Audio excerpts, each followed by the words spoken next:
Hello po, magandang gabi po sa buong mundo, sa buong worldwide, and sa Pilipinas po at dito sa US is morning. So sa lahat po na nanonood, maraming salamat po. Actually, I post this video is because kagabi before I went out to my work, merong pumunta sa akin na isang babae. Hindi ko siya kilala. Actually, he's our employee, one of the employee of the company that my company is too big. So, hindi ko lahat kilala. So, pumunta siya sa akin, sabi niya like, sir, may bigay po ako sa iyo. Sabi ko, is what for? She said like, sir, I have something for you. I'll give it to you. It helps a little bit. It's, a small amount. So, ito yung binigay niya sa akin.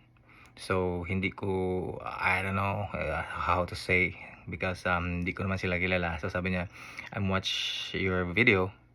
So, on your reels, I watch it. So, some of the release I watching from the online. So, I see you. So, she said like, ito is konting tulong. So, ito siya. So, ito po. So, ito po. So, pera siya. So, thank you so much, ma'am. So, if you are watching, thank you so much. It's a really big help to the kids that are in need. So, kahit sino pa ang mabibigyan natin nito, salamat po. At God bless us all.